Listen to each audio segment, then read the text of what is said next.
Jacked Up Review Show. It's a Jacked Up Review Show. Jacked Up Review Show. It's a Jacked Up Review Show.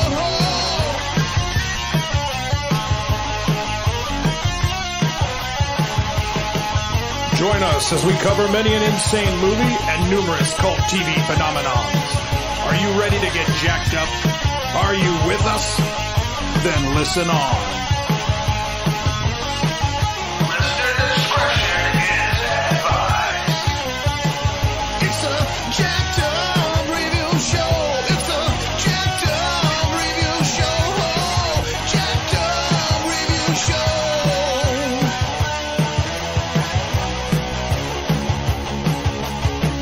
It's a Jacked Up Review Show. It's a Jacked Up Review Show. Jacked Up Review Show.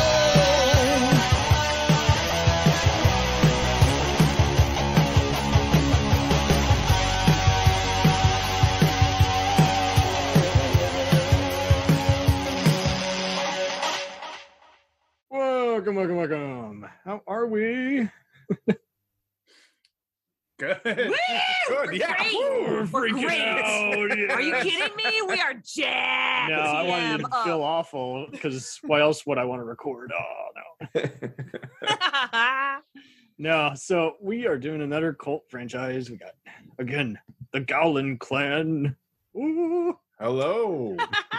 Ryan, Erica, and Mark, how are you all? Excellent. We're Happy to great. be here. So great to be here. From the New World Yes. Pictures podcast, along with my partner in crime, John Mark of the Action Elite. What's up, folks? Yeah, John. Yeah, John. Get it. I'm glad we turned the car around and got you. Yeah. We were feeling Yeah. really bad about that. Turn We the were- beat around. So we were just thinking of just.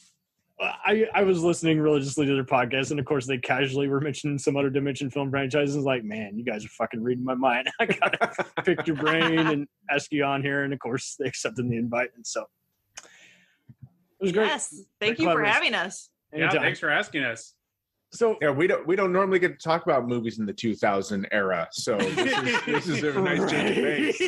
Haven't Felt made your so way current. there yet. So current. We I barely get to forgot. talk about Overrated, movies so in the current. 90s. Right, 90s, you barely tipped the surface of it. It's like, Yeah. it'll be interesting when you guys get into the beginning of the home video surge. So, what in general, I don't know if you guys have answered all these questions, but like, what, I knew the kinds of movies you guys reacted to, but like, when it came to vampires and everything, were they really even your thing, or were they just kind of more, I'm not really following it, but if it's a really good movie, I will give it a thumbs up or recommend. How did you format? How did you become any kind of fan of some of these various subgenres? Well, I think at least, and I'll just speak for myself. This is Mark. Yeah, speak hi, for yourself, Speak for me. Mark. I'm just going to speak for Mark. myself. Mark, Thank you. I'm going to speak for myself. Stop speaking for John. That's Yeah. not right. Leave John out of it. Yes, you're Yeah. not John's lawyer. You should leave him out of this. I He's will grown up say Francis Ford Coppola's Dracula, Bram Stoker's Dracula. I mean, that was, I remember loving that movie when it came out. Admittedly, I've watched it over the years and it hasn't quite held up the way that Careful. John might target you now. well, Yeah, take that, Bram Stoker. well, I'm just saying there's some accents in that What do you know movie. about vampires? there's some accents in that movie that aren't quite up to snuff, but Wow, the overall, accent work. That's Wow, what. Mark. That's your problem. Wow. you guys Wow. know that I nitpick all the little things. Wow. so- Capital words, your problem. What else you got? Right. But yeah, I think that probably started. I honestly, before we did this recording, I watched the movie again, watched Dracula 2000, and I didn't remember watching it. And I thought, okay, I haven't seen this one. And I popped it in about 10 minutes in. I realized, I do remember seeing this. What was the trigger that reminded me that I'd seen this? That Jennifer vitamin C. Esposito. No, it was that vitamin No? C was in it. Yes. And Thank you. I was like, people. oh shit, vitamin C. Yes, I forgot. Put Because a smile on your face. What's so hysterical is I knew that name, but I didn't know if I had heard any of their music, and I remember just about anything that was playing at the malls in that age. And so it was interesting how I obscurely saw parts of it on like early morning TNT and everything, and how occasionally it would be like their Friday go-to movie. And I saw how, so again, I'm a Star Trek guy, so I knew 7/9 was in this, but I also knew how it had been kind of a cult movie, kind of just like some people thought it was sexy and fun. And Dimension, obviously, back when Wankstein was, in charge, was doing the whole kind of capitalizing on their Scream franchise. Everything had to be kind of similar. Right. Oh yeah, this is definitely the Dawson's Creek's Dracula. 100%. Oh God, I wouldn't go that far. Damn. Well, this I'll be there for you. This, Oh wait, this definitely Wait, has, that's Friends. I know. I'm just saying. It sounds like that's what you're going with. Do not let Gerard Butler hear that. He will be furious. Well, and see, this is the other thing is like I people were revisiting it back when his star was really taking off, and it was kind of interesting. I would see people post screenshots saying he was their favorite vampire, and I was like, again, I don't ever blame. Much like fuck you, Gary Oldman. But I mean, it has I'll some take Gary interesting Butler, casting. please. It was interesting how it's like this is a weird ass cast, but it's an interesting. That's also what makes it interesting. It's Omar Epps, Christopher Plummer is Van Helsing retired. Right. Okay, so Yeah. I would see it getting some fanfare, and it was interesting how it wasn't trying to even be kind of like. I mean, this was before Underworld, but it wasn't even trying to be like John Carpenter's vampires or Blade. Nope. Right. But see, I feel like this is more of a it's really more of like a Scream holdover.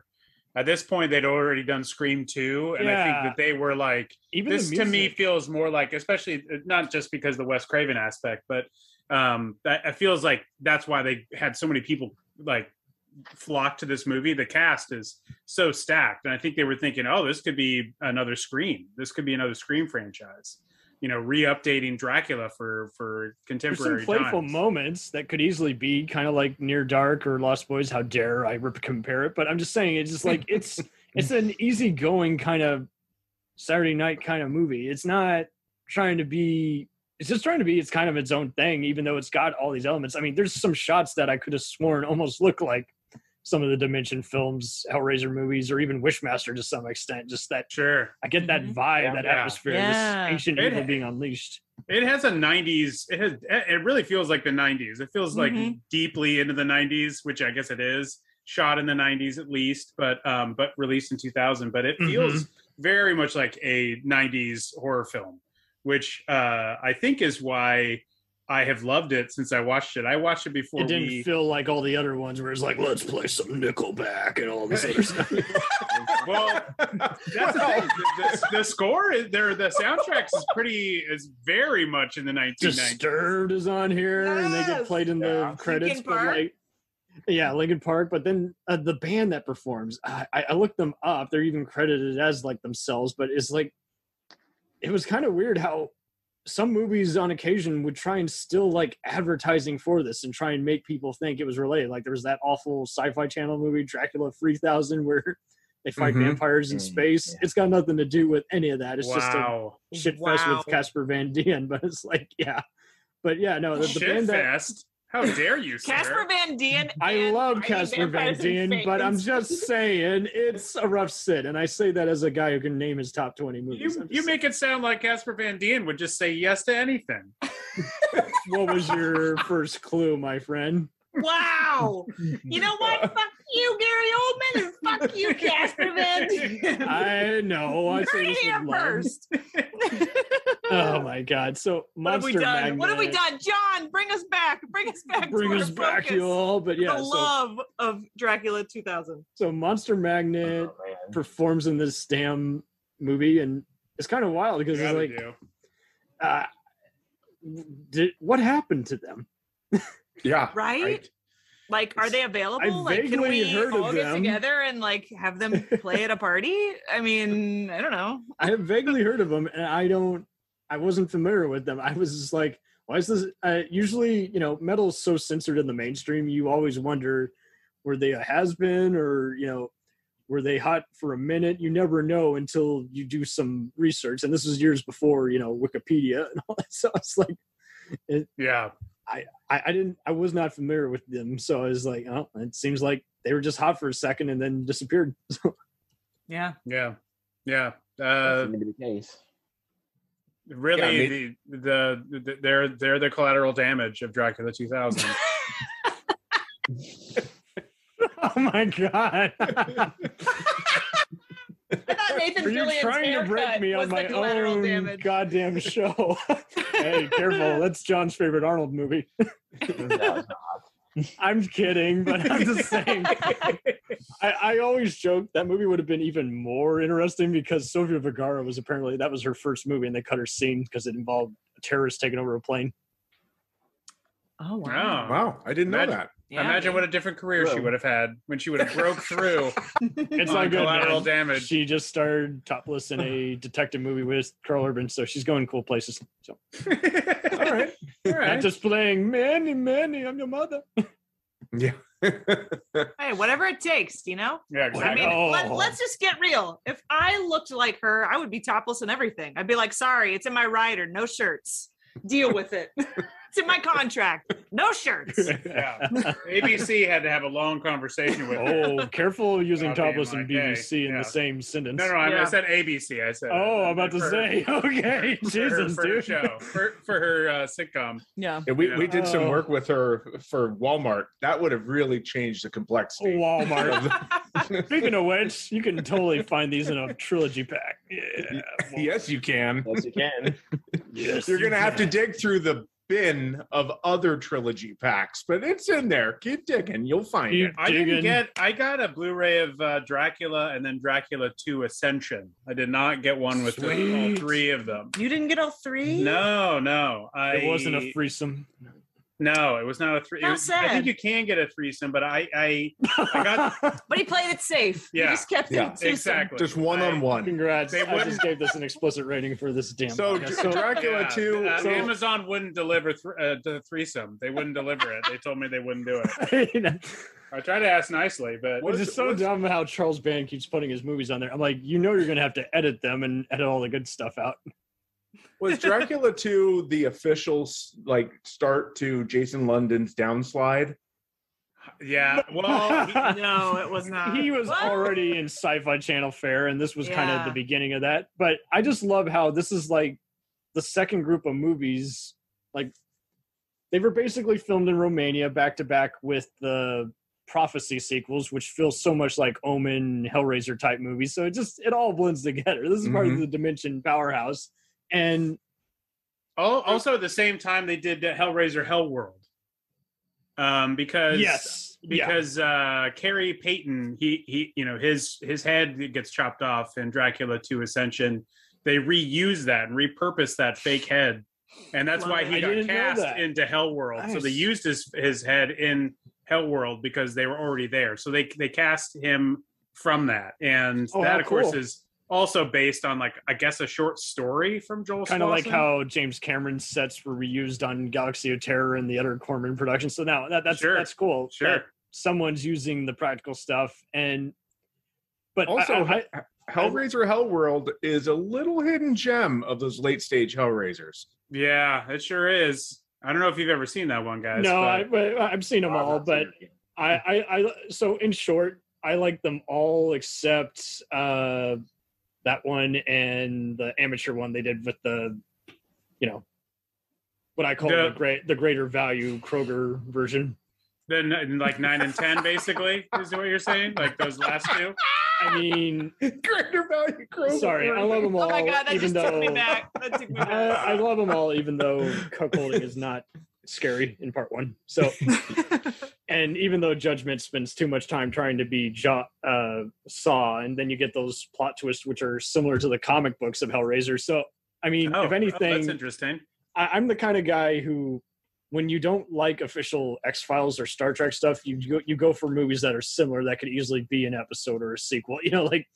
So Deliver Us from Evil and the Sinister stuff, I think is kind of a Hellraiser spinoff. Even Nightbreed, Parker's other movies, apparently crosses over with it in the comics. So it's like, yeah, it's there's so many other things you can kind of consider in the same vein. But no, don't get me wrong. The whole filming of Hellworld is very fascinating, and it's so wild how it was made before Saw, and yet it also feels like a Saw movie. Yeah, it's all Pinhead torturing people and sort of being Matrix like game. sort of like a slasher. Yeah. So wild. And we even joked about what hasn't Lance Henriksen not been killed by. He's been killed by Pinhead. He's been killed by a Screamer, an alien, and a Predator. Well, not an alien technically, but some version of it, and deactivated temporarily. And yeah, the Terminator. What won't he be killed by? He's done it all. He's been, I think he was he in one of the Prophecy movies they were shooting in Romania? I think that's why he got brought into Hellworld. I'm not sure, but no, he was just actually he was promised vacation or something, or he was on vacation at that time. But it's kind of what you kind of heard from Sison in one of those episodes. But yeah, it's like it was all interesting how it all came together. And so how much money did the original make? Original Dracula made 54 million. It grossed. Oh my god, are you crunching the numbers live right now, Cam? Whoa, 33 crunching million. the numbers. But worldwide 47. So yeah, okay, so that's enough to merit. Okay, we want a little extra money, but here we go. But Mark, not to mention all Cam's those. really like stealing your thunder there with that live crunch. I don't know. Don't worry. I just feel like you need to step it up. I don't know. I don't want to be rude, but step it up, Mark. Let's go. Let's get a crunch. Be nice. Cam, you're mentioning all the money they made off this, but you're not talking. You forget to mention all the gift cards that Dimension got from Virgin Megastore. What? I mean, this movie was brought to you by Virgin Records. Seriously, Absolutely. Sponsored by Virgin Nolans. Yeah. The New Orleans Virgin Megastore. Yep. Yeah, they got a lot of money out of that. That's it. If we can circle back really quickly, that is one of my favorite scenes. If I can be spoiler alert, Dracula 2000, when I guess for the first time, Gerard Butler, aka Dracula, sees a TV screen and he's like, brilliant. Like, what the fuck? You've been alive for a zillion years. You never seen a TV? Give me a break. He's never been in the 2000s. He's never been in Nowlands. No. He's never been in the I got to give him credit to this. He could have easily hammed it up or been a stuck-up Tom Hardy, or what's the other overrated British actor? He could have done so many of those other versions of that. He could have even been smooth, like an Alan Rickman, Benedict Cumberbatch type, and he just chose to play it just not really straight or campy, but just kind of just playful. Full Gerard. Yeah, full Gerard, just playful and just like, yeah. Where we go. So I think so. If I'm honest, I went on a real Gerard Butler wormhole after watching this. Did you? Okay. And went like full online stalker. And he's still like around Halloween time will be like, hey guys, my favorite movie, like Dracula. He speaks very highly of Dracula 2000. And I'm like, you know what? He's a cool guy. Everyone who I know who works with him on Olympus Has Fallen said he's just very casual. And I mean, there's been people who's offered him movies on the fly and he's just like, cool, talk to my agent. We'll set it up. Yeah. It made me, I was charmed. I was like, what's that, John? This is what got him Phantom of the Opera, because Joel Schumacher saw this and immediately wanted him for Phantom of the Opera. Oh, nice. Oh, really? Huh. Yep. That's one I have really not seen, and I need to see Phantom of the Opera. I haven't either. We're big Schumacher fans, even when he's not in his best hour. But like, we love Falling Down and Flawless and absolutely. Time to Kill. I saw Falling Down in a movie theater by myself, and I was the only one laughing. And I had that sudden moment of, they might kick me out of here. But the problem is, it's so well.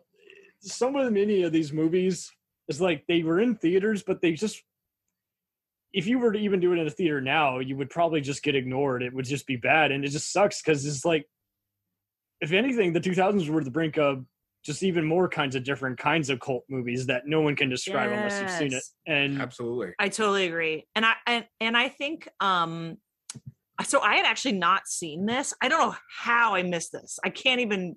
I'm furious that I don't hadn't know seen either. it until it's now. like it got constantly talked but- about, and it wasn't even all that played. I don't think all that much on those movie channels. All that much. Right. It was Like it was one yeah. of those.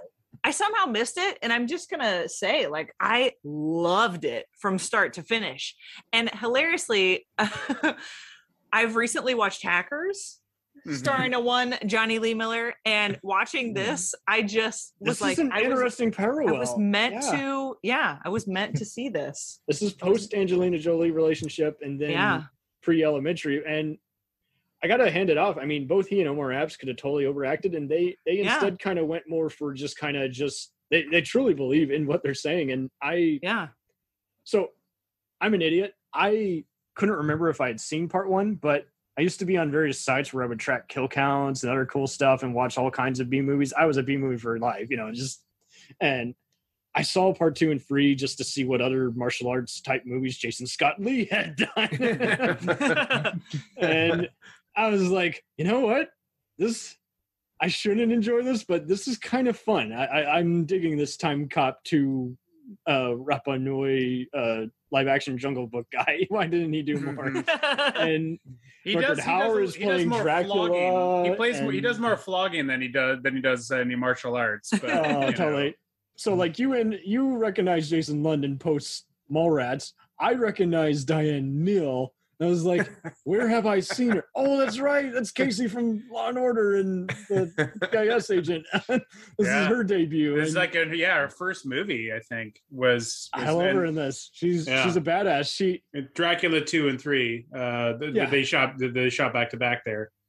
Yeah, and Lucier, who John's a fan of, was responsible for all of these. Like he owned the whole deal after Prophecy Free. He got the money. And John, you want to tell a funny story he had about making Prophecy Free? I was seeing Christopher Walken, and there's one with a certain actress. He didn't say the actress' name, but somehow he managed to make her comfortable even without saying any lines in that one scene. And the power of translation. Right? It's like that's how much he loved working with Christopher Walken, because he didn't have a big ego. He was cool to work with, and that's all I said about that.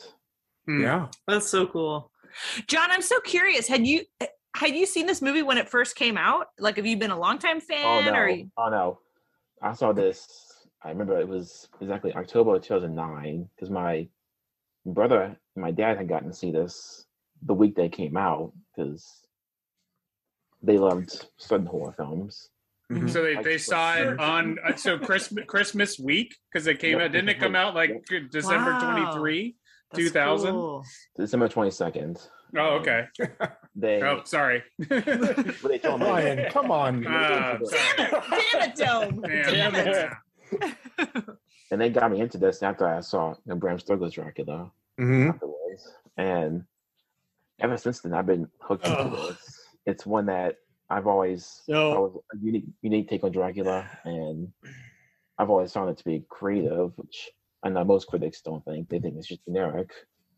No way. It's the first Dracula to really, really introduce leeches as a big part of the whole lore. But it does feel like they got actually them, because Lucia said this too, that it was even mosquitoes, where he had mosquitoes drain his blood, and they would all go around making other people vampires. That was the original premise for this. But Convention refused to let them do that because it cost too much money, apparently. And they're total mosquito sympathizers. Couldn't tell. But no, I mean, it is interesting how it's got some ballsy stuff that if anyone else did it, it just would not work, because it would probably look like some other clusterfuck, like the Lost in Space, movie, or some other kind of just movie where it's just like, I don't know where you're going for, and now this is just so confusing.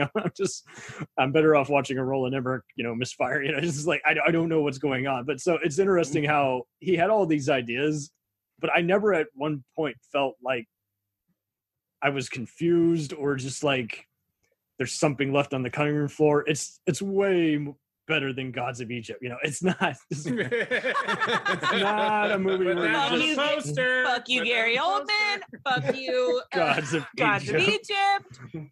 Fuck And you, I can Casper Van understand. Dien. I understand Gods of Egypt has a Clash of the Titans kind of appeal where everyone is now it's a drinking game, but it's like this is a better kind of drinking game. It's not Oh, one where absolutely, absolutely. you're not looking for the flaws in it like you were in like so No. many other Stallone Yeah. movies and just that are just shit fests. That Gerard Butler doesn't have sex with vitamin C on the roof of on the ceiling of a room. Yeah. in Gods and Monsters, it just doesn't happen. Yeah. So, you know, I mean, what's so funny about this movie is that it kind of starts like the original Dracula novel, like the coffin being brought over by the Mhm. Demeter, Right. and yet it's then just quickly goes into this semi-heist movie for like 2 It quickly minutes. becomes Die Hard. Yeah, Like, That's so Yeah. true. It does kind of have that just kind of It's like- hostage alien, just Predator. The Die Vol- Hard kind of it's feel, yeah. as if the Volksfrei movement had Phil from Scream 2 and Rudy from Halloween Resurrection,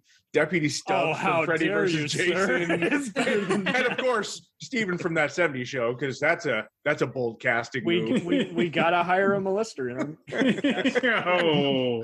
Oh, Ooh. we didn't know that then. We We were didn't so know. innocent. Oh, they knew. Scientology got him in the door, baby. Yeah. Oh no. Oh He no. was hired by the Weinstein Company. Come on, connect the That's true. dots. Yeah, that's right. That's right. They had we him don't on talk speed about dial. it. We still They- hire you, but Yeah, Yeah. they knew they were simpatico on a lot of things. Yeah, so I gotta know. I gotta interject. I have to know. I have In to true- know, Danny. I Is this how have you to found your know. brides who you abused? I have to know in true NWPP New World Pictures Podcast fashion. I Yeah. need to hear everybody's things they loved and things they hated. Damn. I start with you, my man. I need to know. Hear things you Oh. love and things you hated about Dracula 2000. Sorry, I've just never been. No! Start with things you I've loved. never been put on the spot before, so that's great. But no, that's awesome. But, oh, what I love! Oh, set design, costumes, music, acting. Yeah. Surprisingly, like I Jennifer There's some Esposito. talent here. It's Jennifer stacked. Esposito has been in so many forgettable Stacked. movies, and I'm Mhm. sorry, I have no problem with her in this role. I think this is actually a very intriguing role for her. It's just so The much better than former has any, Mrs. like- Bradley Cooper. Mhm. Hey. Oh, Yeah. I didn't know that. Oh, Hey, I didn't know that. Yeah, they were Probably 'cause married she for like a couple realized- years. probably Yeah. because she realized, hey, Gerard's the real deal.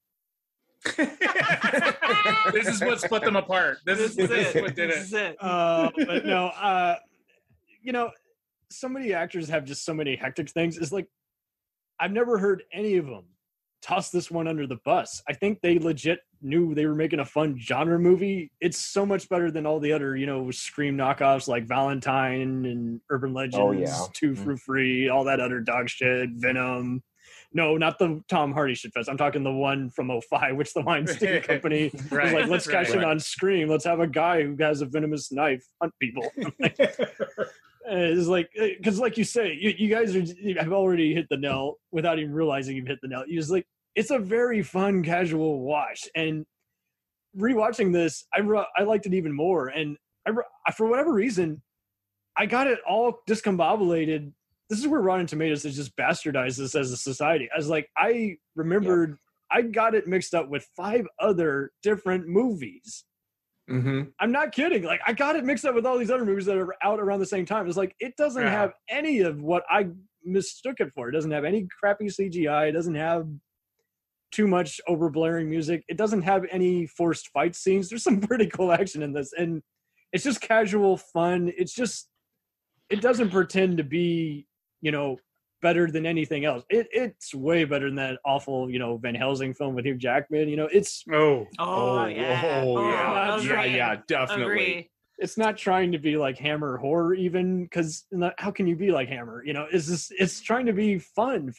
And yeah, it is a Oh. dumb, fun movie. I will say it's that. so dumb. Yeah. But it's also, it's just casual and everything. And the actors really did add some extra life to their parts, as opposed to, like you say, every other movie. It just seems like everyone's just, you just want them to join the body count. You just wanted to get it over with. But yes, there were a few, like you say, Halloween moments where you're like, oh, okay, come on. But it's still, if there's any con, I might be, I don't know. I just felt like there were a few subplots that got cut out, but not to the point where it was just distracting and felt unfinished and too hackneyed.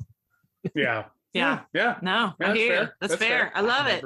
Okay. I love it. My man John. I gotta go to my man John. I gotta hear this. I gotta hear this. Man. John, things you love and things you hated. Cam almost took all the things I love. No, you don't get out of jail that easy. Come on. I'm not done yet. I've used that excuse. It doesn't work. Trust me. I mean, the thing I've always said I loved was the twists you find out at the very end. That's why I've always said. Yeah, that is an interesting twist for a Dracula story. Which, that's probably why a lot of people hate this movie, I would say. That's why they give it a negative review. I'm like, well, that's some bull, because it's a bold swing. Yeah. It is. Yeah. It is. It is. I'm like, out of all the offensive Christopher Nolan ones you're going to argue about and then still praise the movie, and this one you're going to. Oh my God! Yeah. No Sixth Sense.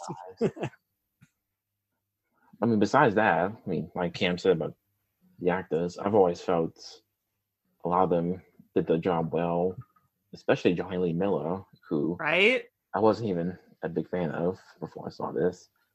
He loves hackers. He says that's a true hackers fan. Same. I love hackers too. Hackers. But yeah, it's just something about this that I've always enjoyed. Maybe not as much as Bram Stoker's Dracula, but it's not apples and oranges, man. Yeah, I know. Yeah. I mean, really, I can't really think of much that I don't like. It's not. I mean, it doesn't feel like a music video hack or anything. Just coming in and doing a disorganized Rob Zombie video. It doesn't do any of that moment where you're just like, what's going on?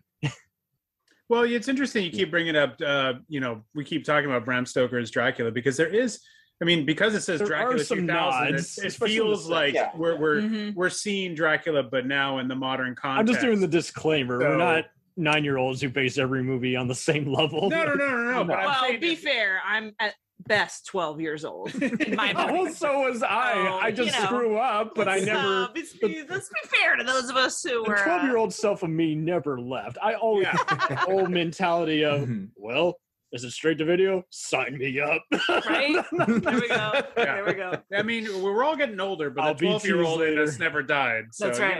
That's right. I love it. But you know what? You know what, John? You can have nothing that you hated. It's rare, but I love it and I agree with it. I'm going to Mark, flipping it to you, Mark G. Okay. Mark G. Things you love and things you hated. Mark Maron. The thing, there's the thing I loved is it highlighted how awesome the new millennium was. Like, yes. If you're at the airport and you want to like go shirtless, you can. You know? Like in the year 2000, the NTSB let news crews get right into the damaged plane and film the bodies. They don't do that anymore. There was no police at all, like trying to keep people away from that plane. Oh, fun fact! This was filmed in Toronto. Did you notice some familiar, now better known Canadian actors? No, us? You're talking about? Okay. Yes.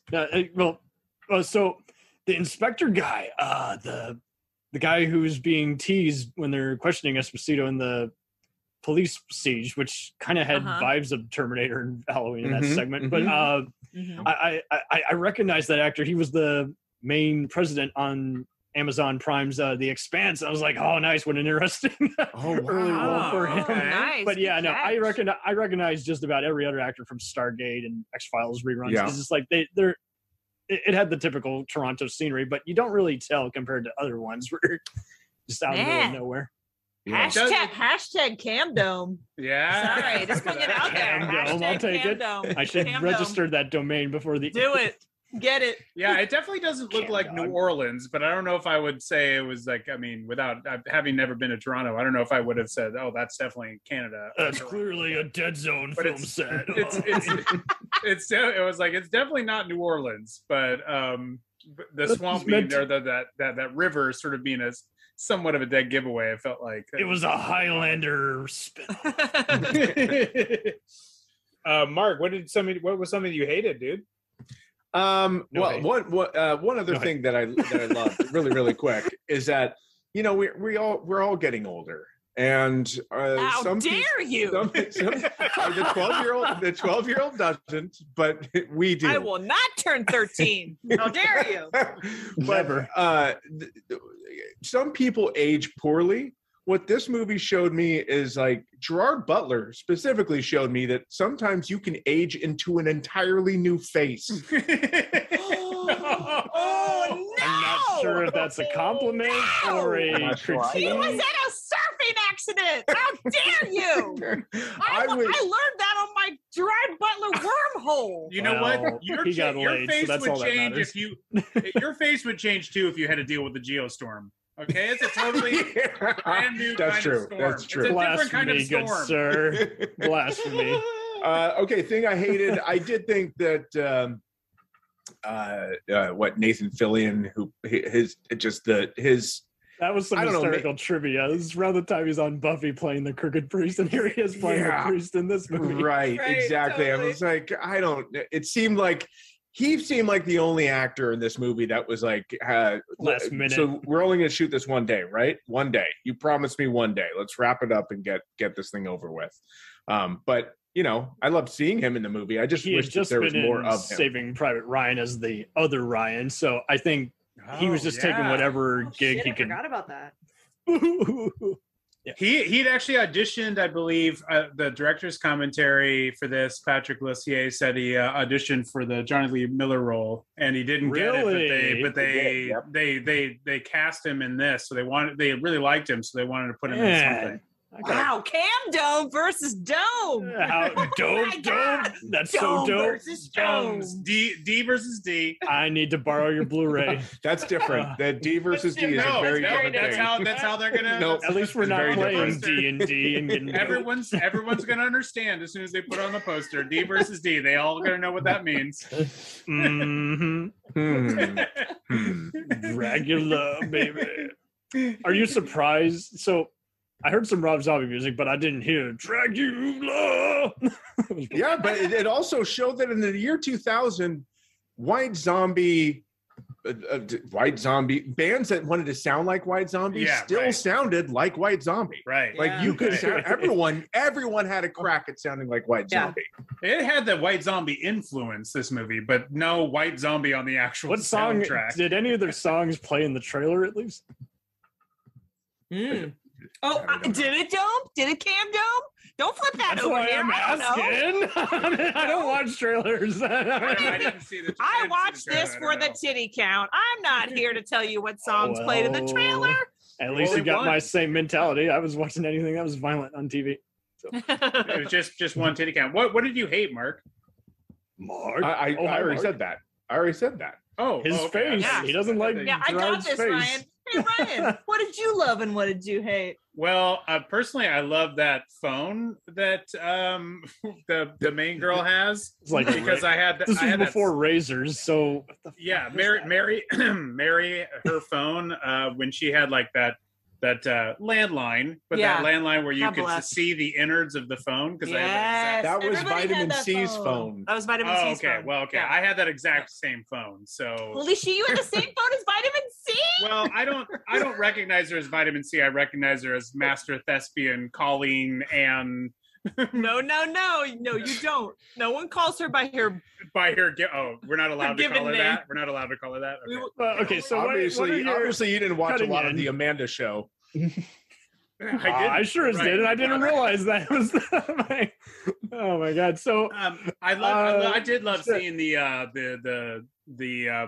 the Virgin Megastore, which we already talked about, but it's like just because it's like early days Spotify. Yeah. They had that cool thing This where is you could put the headphones on and you could back listen in to time. Yeah. you could listen to like 10 different albums. You'd have to choose which record. Like I had one that when I lived in Chicago, there was one across the street from where I worked, and so I used to go there on my lunch breaks and just listen to music and so it was a real trip back in time for that. But something I didn't like the vampire teeth.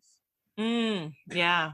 Okay, It's no, nice. interesting. Yeah. It's very underplayed because there's more attention played to the wardrobe, even the what seems to be like a mix between aliens and Doom type guns mixed with crossbows, and then there's all this other kind of sci-fi elements to it. So it's a weird mashup, but like I'm with that. Is like especially anything, Jennifer the teeth Esposito's teeth. Jennifer Esposito's teeth are very weird. They're sort of at this weird angular thing. Like I don't know if it just didn't fit the teeth didn't quite fit her right. Jerry Ryan's teeth look more like baby, she can. They look like better anything. like vampire. They look like better vampire teeth to me. More but- drone becomes a vampire drone. I dig it. Yeah, and wasn't she was still doing Voyager at that point too, wasn't she? Yeah, finally here, baby. Yeah. So she probably again. I feel like a lot of people. I'm a reporter. I feel like a lot of people were like thinking this movie was going to really catapult them. I felt like Jerry Ryan wasn't really making a lot of movies, and she was obviously squeezed this in. She was married to an abusive congressman who she divorced 4 years later. So and so she had to get away from him.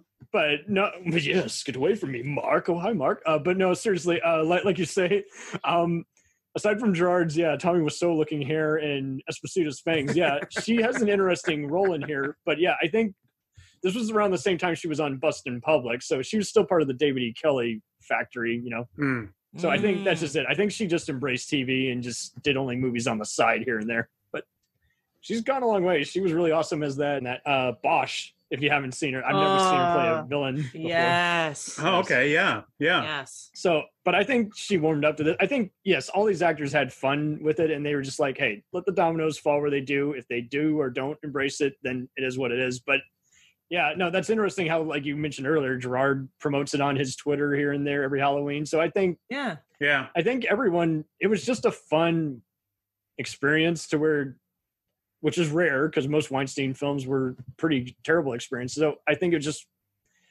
diamond in the rough. Just Totally agree. What I was saying, trying to get back to earlier, what I was saying though about everybody, we have even brought up Bram Stoker's Dracula, and I think that was still not that far away from this, and I think that's why it was such a comparison. No. That was the previous Dracula. Like I don't. For me, and Mark brought that up earlier. For me, Dracula movies to me was like Lost Boys was probably one of the first vampire movies that I fell in love with, and Near Dark and that kind of thing. And then Blade popularized it. It was basically the Scream, where it's like, okay, we're horror and we're fantasy and we're action. And Blade's where like vampires really took off.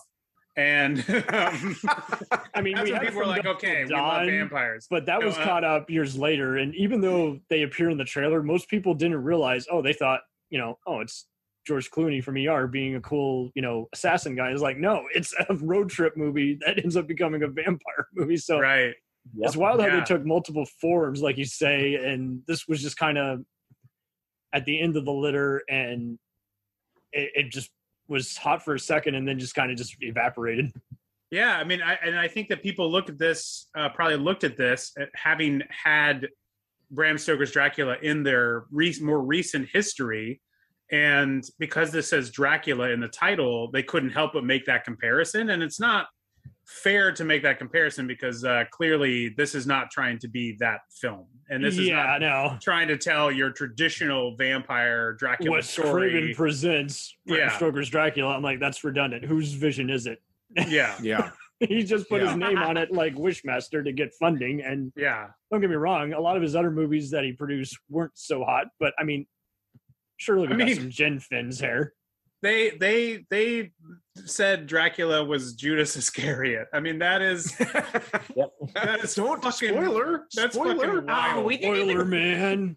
Spoiler, man. And he's an undead kid at the end, but no, well, seriously, you can cut that. You can cut that if you're afraid of spoilers. But I mean, my lord, that's such a wild. No, it's thing comedy to gold. say. It's crazy that you know that's. I mean, this is not what I'm saying. This is not Bram Stoker's Dracula. This is something totally different. This is. I think everyone knew that going in. There's like, okay, but it's hip and everything. It's modern day, so already, it's just whatever. It's kind of like Shakespeare. No, everyone uses that word, but no one really knows what true Shakespeare is. He's been long dead. Right. It's like, yeah, we're all just doing our version of what we think that might be. But when you guys go on to 2 and 3, like, what did you think of the end of 2? Okay, well, shit. I want you guys to lay out the pyramid, and I'll be the interrogator. But no, I'm sorry. My bad cop left for the day. I'm going to play off your main talking points. And we mentioned the cast. Dracula just looks very bizarre in this. But would you say that's really the only negative besides ending awkwardly? The Dracula 2000? In part 2, sorry, I thought you. Oh yeah. No, I was wondering what you guys thought because I mean, part 2 I think ends super awkwardly. It's such a see you next time kind of ending that it's like, oh, it's almost sort of jarring. And it's it's got its moments. Dracula 2 Ascension.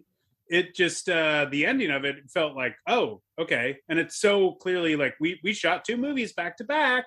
See you next time. Right. So it's kind of that sort it's of only odd, coming out next year, so yeah. Good. Yeah. See it. Yeah. Come back in a year. Well, you'll finish this out. It doesn't have any sort of like ending to it. It just feels like it was awkward. Yeah. It's got some cool fight scenes, but at the same time, it's also got some weird visions, and you're like, okay, well, this is interesting, but what does it mean? So yeah. And it seemed to be a point in time where we were clearly using all the goodwill Craig Sheffer had built over many years to sort of say like, well, hey, stop it now. He played a crooked cop in Hellraiser.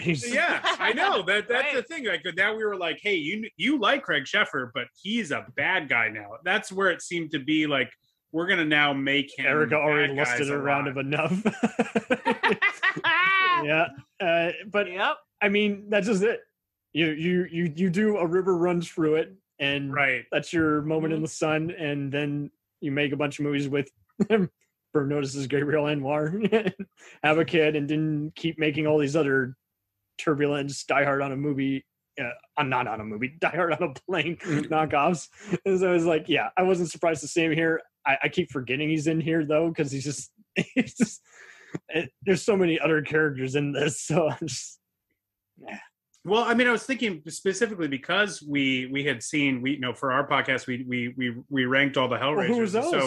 So we watched Hellraiser Inferno, and Inferno he has such a like, oh, is he a good guy? Is he a bad guy? And that's the same thing in Dracula too as well. Like he has that seems seemingly a good guy for such a long time, and then all of a sudden the big twist seems to be like he's not a good guy. And to your point, you're like, but he was in A River Runs Through It. He's such a nice guy. Like, not over his good guy image. Yeah, that's what I feel like they're all playing on. Like he got in all these DTV movies that are like, yeah, you think he's a nice guy, but he's not. Like that's their big twist all the time. What's your take on his acting? Do you think he's a little more complex here than in Nightbreed or Hellraiser, or is he more? And Dracula too? No, he's pretty. I feel like that it's a pretty paycheck. I feel like, yeah. I mean, that's kind of why I forget he's in it. I was already finding Diane Neal to be a decent heroine, and Jason Scott Lee really carries it. And that's where it's confusing at first. Does it want to be like one of the Blade or From Dusk Till Dawn sequels, or does it want to be like Dracula? Even Jason London, I feel like everyone's trying, but he's kind of half doing it, like he's sort of like okay. He always seemed awkward in a lot of these movies, and unfortunately in all his other stuff that I've seen him in lately, he never seemed to just be comfortable. And I know he had a twin brother, and so it's like I can't even tell them apart. Oh really? I didn't know he had a they twin would brother. stand in for each other. He was a stand-in. I'm like, but that's just it. Like, is he just difficult to work with because he's just not where he wants to be anymore. Yeah.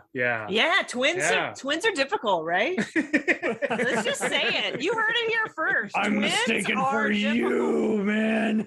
There's always a tricky twin, right? Come on. Tricky.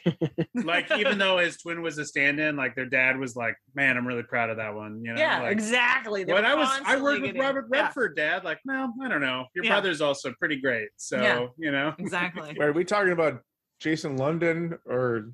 Oh, I'm yeah, talking Jason about London Shepard. has a twin. Yeah. No. I was thinking like his dad's. I was still on Shepard, so I was not making the transition. His dad's always like, "Hey, Jason, like- I forgot how good you were in Mallrats," and he's like, "No, that's Jeremy. That's Jeremy that was in that." Nobody can tell the Londons apart. That's right. Fuck you. They do look very similar. Yeah. Well, I mean, I knew Jason London had a twin brother because wasn't his brother? Was the brother in Dazed and Confused, or was that Jason? That might Jason, have been it. I think Jason. this is it. Yeah. Oh, okay. So, well, maybe on certain days.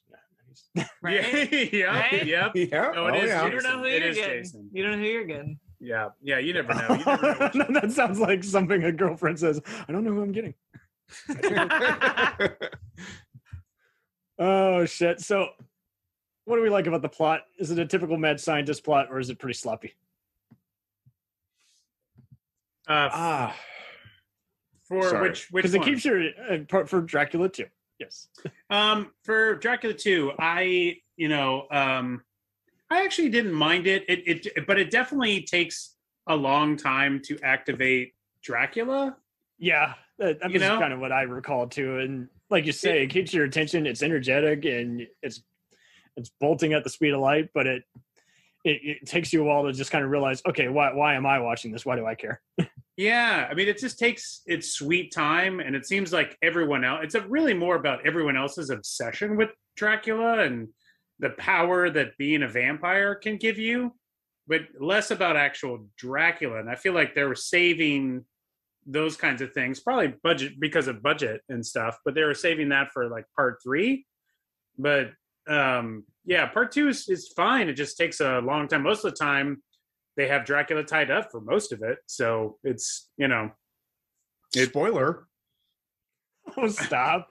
Who else is gonna watch these movies besides us? I was waiting for him to ascend. That's the thing. It takes a long time for him to ascend. No, this he stays in the coffin the whole time. This ascension. When was this ascension gonna happen? Oh, that's yeah. The title does leave a much to be desired. Don't call it Ascension when it doesn't spend any time on that. Oh shit! So, but would you recommend it? That's the thing to another B movie fanatic like yourself. You know what? I watched both the first one and the second one. I'd already watched the first one and knew I liked it. I watched the second one. I definitely want to watch the third one. Part 3 is to be recommended. Stars Rutger Hauer, who was credited in the last one but did not show up, and he's third technically playing a vampire. He'd already been in the Buffy movie, and he's been in a few others. Definitely one where he played Dracula. That was that awful Argento film. Yeah, Dracula 3D. Yeah. Let's talk about that. How dare you say? Let's not. How dare you say awful? Let's not and say we did. I mean, you've never seen a vampire become a praying mantis, so yeah, but that's a Yuval concept, not an Argento concept. Come on. Oh, I love Dracula 3D. It's so crazy. It's so crazy. Like, what happened? Love what you love, my friend, but come on. That is John's take on Dracula 3D. Did you even see this, John? I'll stay away from that. Okay, but did you at least see Dracula 3? No, to be fair, I actually have not gotten a chance to see the sequels yet. I mean, wanting to, though. Yeah, I'm right there he with has you, better John. fight Me scenes neither. than this. I definitely want to finish out the whole thing. Plus, if you have Rutger Hauer playing Dracula, I'm probably gonna. He's very mysterious. I'm gonna check that out. Roy Scheider gets more to do as the priest this time.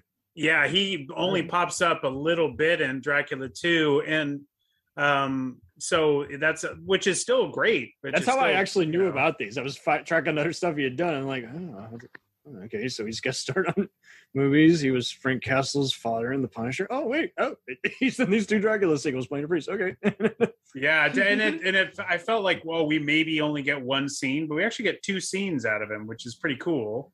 Yep. He's not complaining about how he was contracted to do Jaws 2. Yeah. He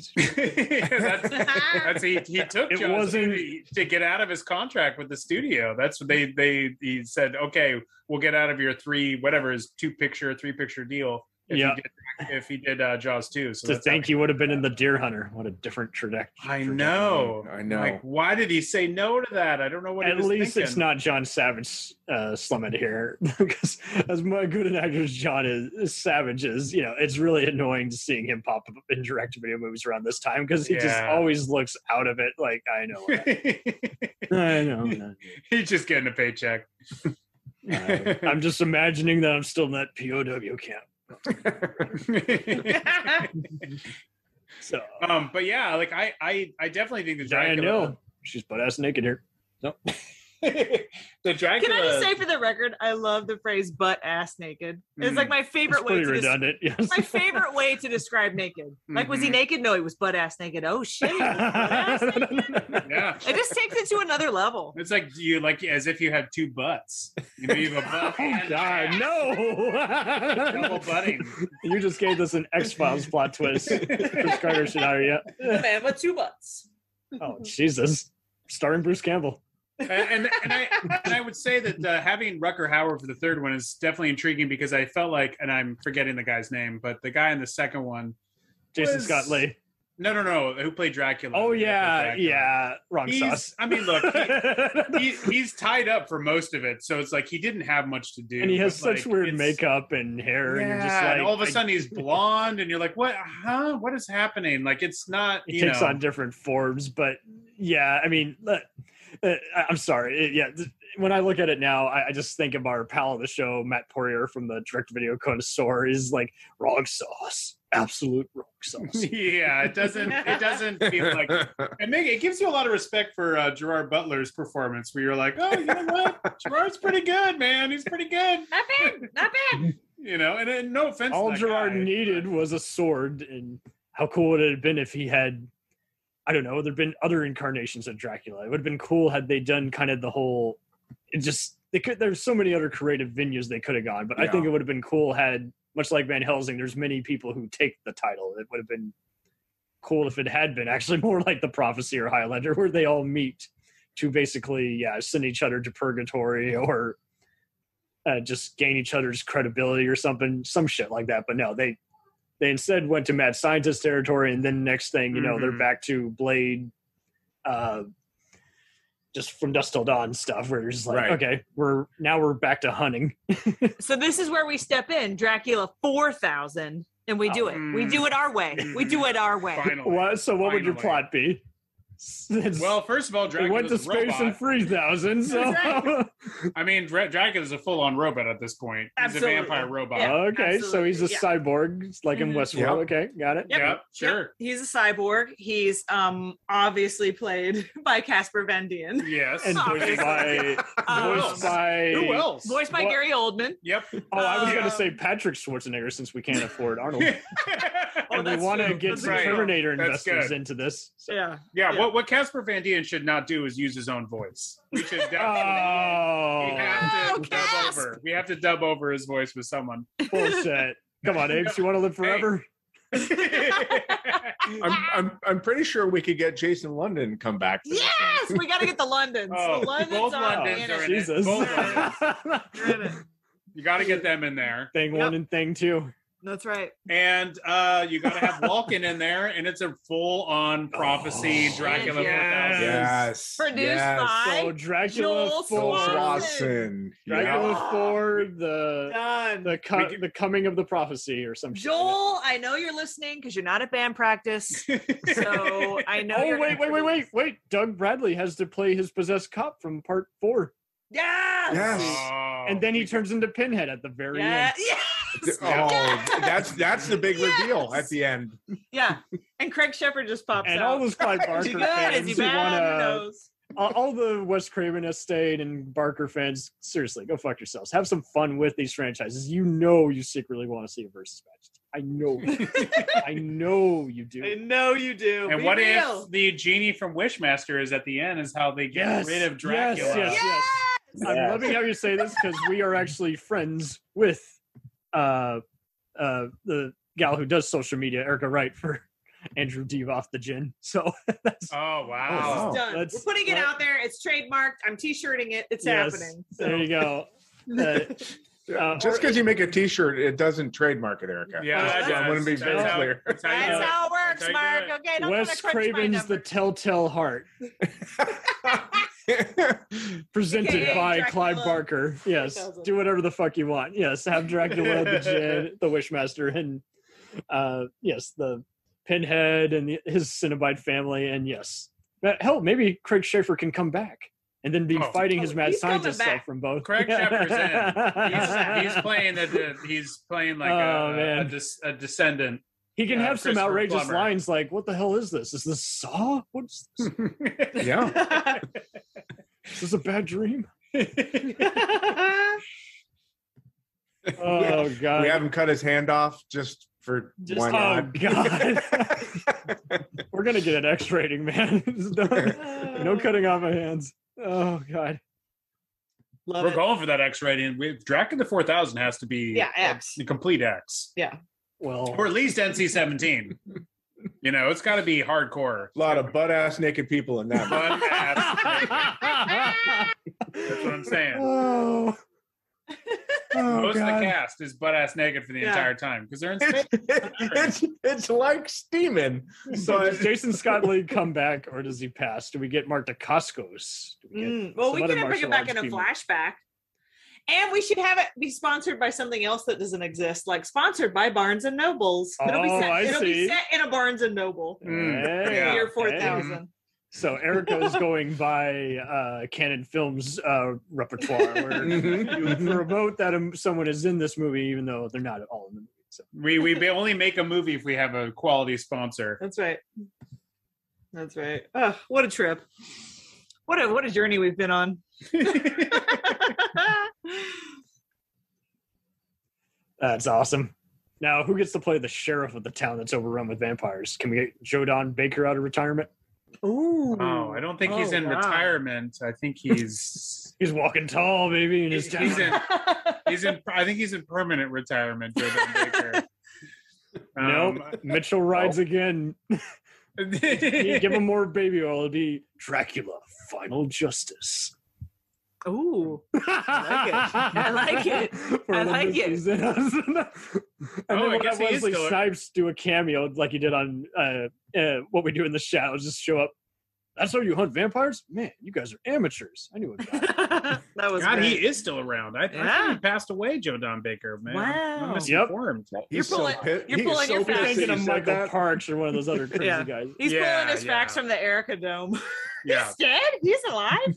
Well, he hasn't made a movie in like 10 years, so I mean, I always thought it'd be what he missed out was doing the vampire zombie hunting spree. But hey, speaking of which, can we set this in the same town? Can we have a guy playing Rhodes from Day of the Dead? Yes, absolutely. Yeah. Okay, so who's your go-to guy for playing crazy guys in direct-to-video movies besides Michael Ironside? Who do you want to cast as a Rhodes type? Or is Ironside just too brilliant and he'll just say, "Yeah, sure." Ironside's so good. I mean, I would watch Ironside in almost anything. Yeah. Even as a butt-ass naked shirt. Even if you got, especially if you got butt-ass naked. Yeah. And then Eric Roberts shows up and he's like, "I'll be the best of the best vampire hunters." Yeah, he's a good DTV guy as well. Eric Roberts. You know what he does now, right? Eric Roberts? He reads stuff off cue cards. So what crazy thing do you want to give for him to read off a cue card? Eric Roberts as the sheriff of the town? Yes. What does he say that only anyone could ever read off a cue card and have to say with a straight face and not burst into Bill Hader type laughing? He just says, "Sorry, Tombstone's closed," because the town is called That was called Tombstone. Yes. Let's For see. no good reason. For no Christopher good reason. Walken also has to read off cue cards. So what will you give him to say? As I'll do that. I do a great Christopher Walken impression. Oh. He'll be like, Oh, it's "Oh, Doug. this one, guys." He'll be like, "Oh, hey, I'm still alive." Still alive. I'm still kicking, baby. Yeah. I thought, wait, is Christopher Walken on It's this just show? me, guys. I just, It's just oh, Erica. Erica. It's just Oh, my Erica. goodness. I know. Wow. Christopher Walken. It's pretty good. It's That's uncanny. It's amazing. uncanny. So no one asked, but my crazy guy that I would pick would be 100% Garrett Dillahunt. Yes. Oh my Garrett god. Dillahunt. He's That playing will my actually crazy guy. work because Yeah. Michelle Hurd, his wife, Mhm. is in all these Yep. crazy direct-to-video sequels like Uh-huh. Wrong Turn 6 and I Spit on Your Grave Free. So yeah, she can play the deputy. She can play the gal who's going around. Garrett Dillahunt, that's a good call. That's a good call. But yeah, Dillahunt, yeah. Well, will he be Deadwood mode or will he be Terminator mode? What will he be? I mean, maybe Raising Hope mode. Oh, there you go. He's just trying to raise a little girl. He's just Yeah, trying to, I don't know. you know. And then he Just trying to gets raise it right. doesn't he die in No Country for Old Men as one of the deputies? No, he yeah, survives. I'm thinking it's he's, someone else. No, he lives. He He likes lives that. in He that. got I that think he same lives. suit. Yeah. Yeah. Oh, hey, sheriff. God, Yeah. what fresh hell did we unleash? This is great. I mean, it's practically there, guys. The outline's basically Shit, writes done. itself. I mean, Just yeah, like it wrote semen. itself basically. I Okay. itself. Oh God, Yeah. I think I got more than an NC-17 rating. I think. God. mean, as long as Garrett Dillahunt is butt ass naked, I'm Oh my god, can you imagine? He has the most tiny, perfect, crazy butt. I bet he does. Oh my God, how do you know? How do you know? I don't know, but I'll find out because my Yeah, pal oh my Swass God. will get me on the set. That's right. We'll get Swanson to write it. I'm so. only on set for the sex scenes, nothing else. For the As soon- naked scenes and the sex As soon as they scenes. try to close the set, you I run in. yeah, you bust through the your door. production company is Sleaze Incorporated. Well, then I'm not making this unless Tara Patrick's in it. Tara One of the Oh bands. wow, yeah. I want that Yes. Burbank. I have to say, we've got to have Robert Bronzy in on this one. Yes. In some ways. Bronson versus the town of hell. I'm slow clapping. I met that dude at a convention. So nice. That was back Robert when he was Bronzy? promoting Oh. Death Kiss. So there you go. He can just be playing Paul Kershimo, but in a better movie Oh, where someone actually can hold up a camera and actually make it look like more than just a student film. Oh yeah, no, he's got to be in it. Oh, he's ditched his director Yeah. who put him on the map, and he's now doing all these John Carpenter type tributes, like Assault on Mhm. like Prison 13 or something like that. So yeah, He's in Escape that from mode. Cell Block 13. that's It's right. a Death Block. Escape. Sorry, from you're right. Death Death Block. Block. Sorry, Cell Block. Death Block.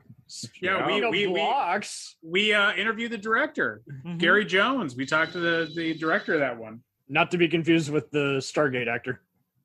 No, that's No, right. correct. No, The no, technician. he's Correct. That is good call. Good call. Yeah, if anyone no. was confused, No. please.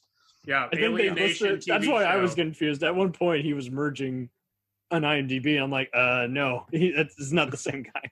Yeah, definitely not. Absolutely not. But anyway, yes, it was a great chat. I think What, our chat with Gary Jones? yes. Oh yeah, no, he It was a was. great guy. He He's like lovely. yeah, Yeah. like so much passion for what he does.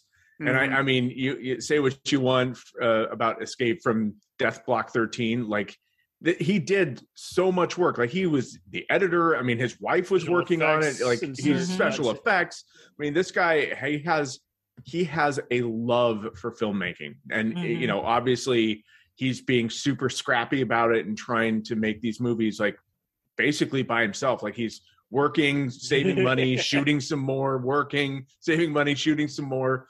And I don't know. As host of a podcast that talks about movies that kind of came from that sort of work ethic, That many should we- listen to. yeah, we just really, really Thanks, bud. appreciated his just passion for what he was making. Yeah, he's a great dude. And He- so down to earth and so not like he's completely he has no ego. He was so fun to chat with. Plus, he has a history in doing special effects, so he would be perfect for Dracula 4000. So he should. He's gonna make it snow. It's gonna look gorgeous. Yeah, he can Gorgeous. direct it. Swanson can write it. You know, Swass. we'll just hit him up and make this thing go. The more you know. John, have we just about made your brain explode? Pretty much. Yes, we exploded, John. Well, this was such a treat. Like, truly our pleasure to be on here and chat with you guys. You guys are a blast. You're kidding. You guys practically, I should retire. You guys, you own the podcast. You own it now. You're stepping down, the new host. Hashtag Camdome. That's actually my video game password on. Yes. Oh, wow. Yes. We're getting passwords. That's what I was called growing up. Nice. Awesome. I love So Foreshadowing. thank you. You just Love stroked it. my ego. Thank you. So what do you guys got coming up next on your show? Well, we got coming up. We have Dead Heat. We have an episode where we talk about Dead Heat. Okay. So that's coming up very shortly.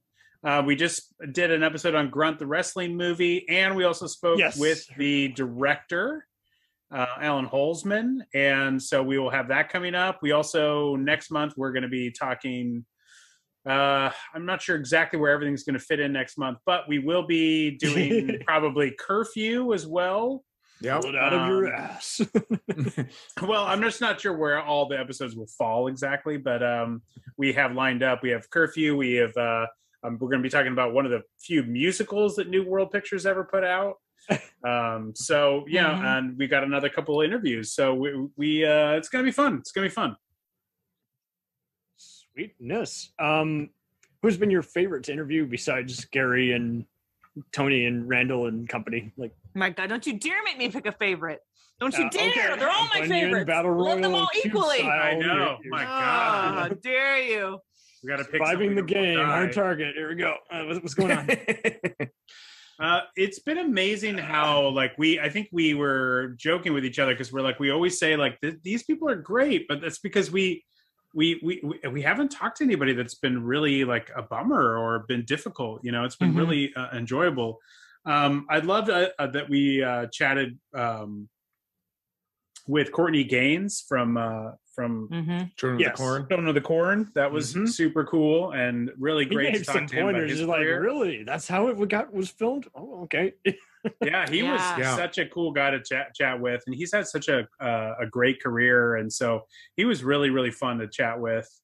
You find a lot of them on social media, surprisingly, and it's just like you would think these guys would still be the ones who still only do, fan mail by letters or whatever. Right. But he was very open and very fun to talk with, and But you found him online, or was he just? No, we talked to his publicist. I think is what we talked to his publicist. That's how we got to talk to him. Yeah. Sometimes it's like it varies. Sometimes it's like I think with Swanson we talked to the publicist, and that's how we got a hold of him. And sometimes it's like with Tony Randall, it's just me talking with Peter Atkins online, and then he says and he turns around and says, "You should talk Peter. to Tony," and we're like, "We would love to talk to Tony," and then several months of negotiations happen, and then next thing you know, we actually. Tony, I'm gonna choke a bitch if you don't show up. I think he really had to do that. Like it was. He went whole Wayne Brady on It was not something that I think Tony always. I think he's very well settled into his retirement, and so Oh, he said it. He was like, "Yeah, I've lost my passion for movies," but it was just so funny. He was energetic enough for a guy who had his moment, and then just was after 05, 06, he's like, the market's drying up. Yeah. Now he's learning how to play piano. Yeah. Wow. You're just living the good life, Yeah. I mean, I it's a bummer to me that, again, he's a guy that, like I said, I don't think he ever got his due, and it would be awesome to see him do stuff. But I think he's had a career. He's done a lot of really good stuff, Certainly and he just nothing feels like offensive. Even the Fist of the North Star. I have a friend who was a big into anime. I'm like, not even close. You think that's the worst movie? No. Yeah, I mean, it's got its moments. It's definitely, it's an odd. It definitely feels like they were pointed in like the wrong direction, just sort of saying we're going to make this movie based on this well-known graphic novel. It's going to be a huge hit, and It's manga, baby. Don't say that in front of those anime hotheads. That's right. That's right. Pardon me. They're worse than Star Wars and Halloween fans, man. They will. That's right. Bitch about they'll come for my head for sure. But yeah, like it felt like they were just like trying to jump in on that craze, and clearly they didn't. He never really got enough money to do the things he wanted to do. Like, so you watch a lot of his movies, like Ticks and stuff like that, and he's making so much out of, even though he only has a little bit of money. And like, if he could have just gotten a really good shot with like a decent budget, like the guy would have just killed it. And he did kill it. I mean, Ticks and Amityville 1992, and it's about time. He's made some really great movies post Hellbound, but it's just, I think he deserved like a real serious shot at making a movie, and it just never could get out of that sort of direct TV kind of budget and zone. And but he always turned in something pretty quality, even Fist of the North Star. And you guys have been doing a great job of just talking about the studio, going beyond even what certain books and the internet says about it. And it really is a great guide to just independent filmmaking in general, and just what they were doing, 3 decades ago. And it's, it was also hysterical how, again, you got to go about it a campy way. And so it has been cool seeing how you contrast it with what it would have been like had Roger Corman been in charge then versus now, and how it compares to those other guys like the PM and Full Moon guys. Yeah, sure. Charles Band learned a lot from Roger Corman. So, his whole Empire Pictures that he did, which he was selling movies based on posters and titles. I think he took that directly from Corman. There's your next thing. Ask Tim Thomerson for an interview. Oh, man. I'd love to talk about Doll Man, Trancers. Come on.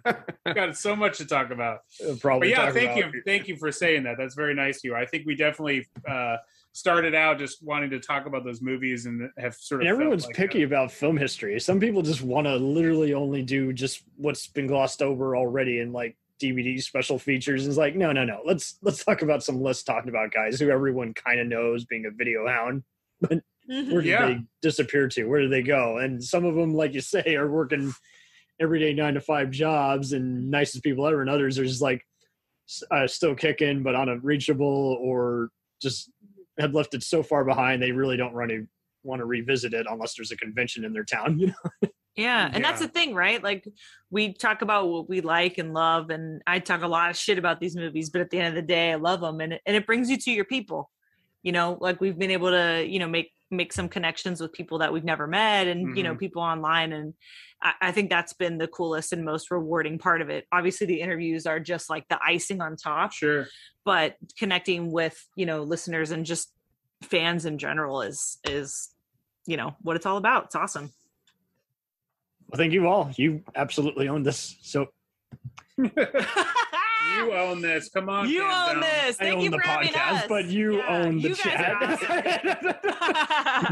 Well, you guys rock. And John just plays referee. John, you're the best. Thank you for calling this game. We appreciate it. Thank you. I'm glad I didn't get kicked out.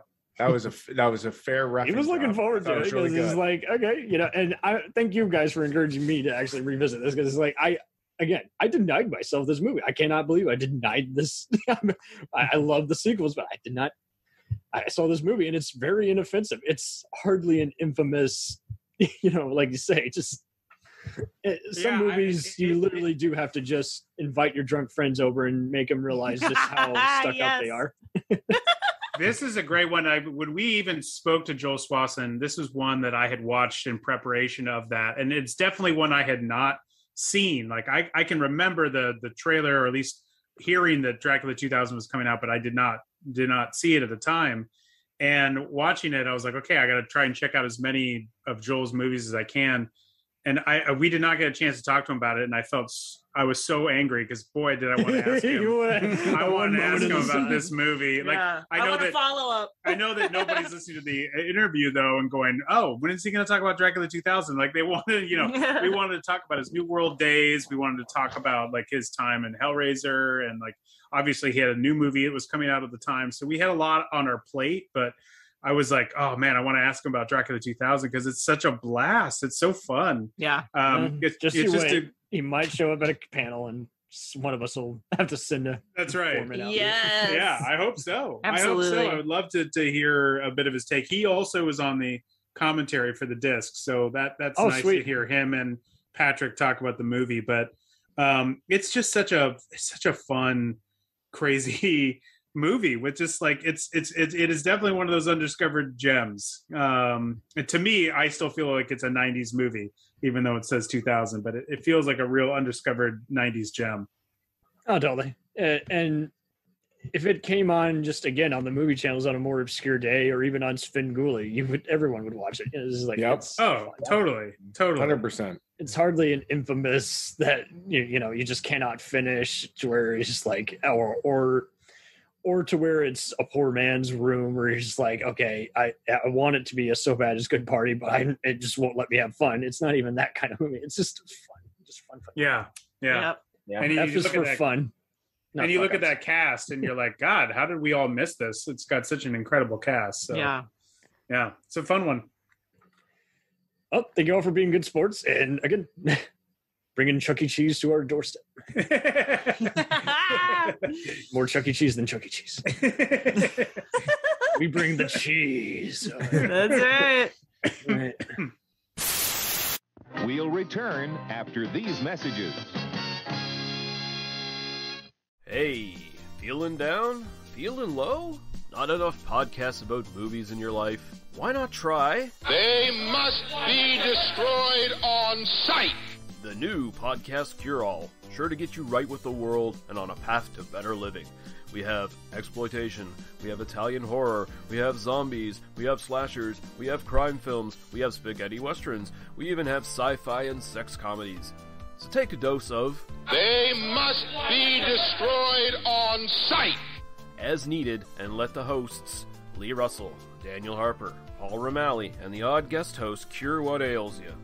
Warning, may cause atrophy, African consumption, black fever, bone shave, chin cough, colic, cramp colic, dropsy of the brain, elephantitis, grocer's itch, jaundice, mania, miasma, mortification, palsy, Pott's disease, rheumatism, scurvy, St. Anthony's fire, summer complaint, and worm fit in some people. Consult a physician before listening.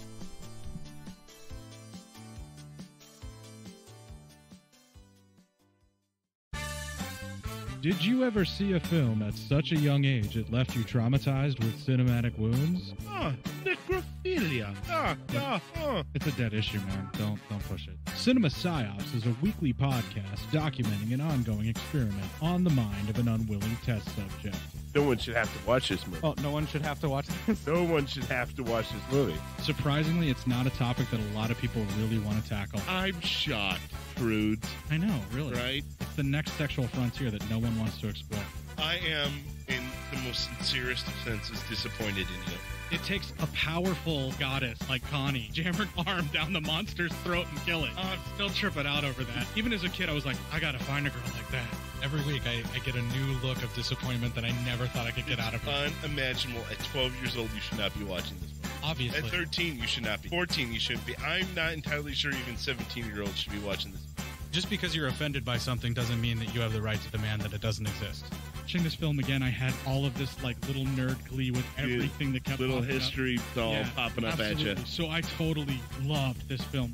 Hey, I know why you couldn't see that. It's because your brain's warped from watching this shit at 12 years old. Yeah, this is a rough movie. I told you ahead of time when we were getting ready to do it that it was How going to be did a you rough watch one. this shit at 12?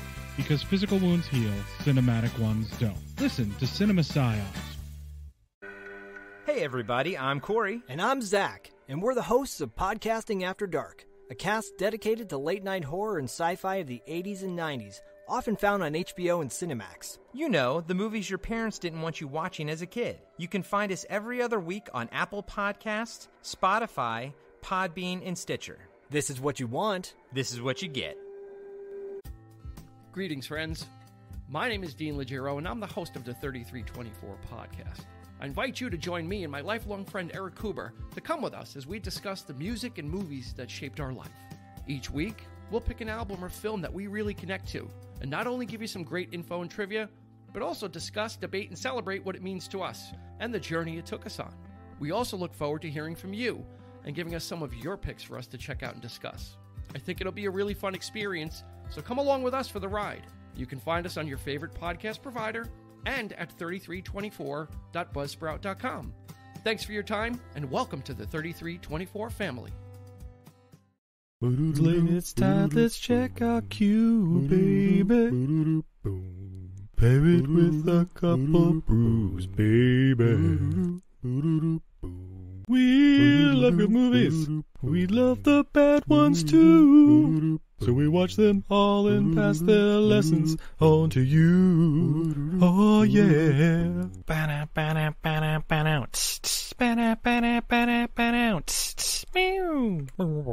Everything I learned from movies helps to make life a little bit groovy. Whether one last plot holes or gratuitous movies, it's time to get busy with your friend Steve and Izzy at eilfm.podbean.com.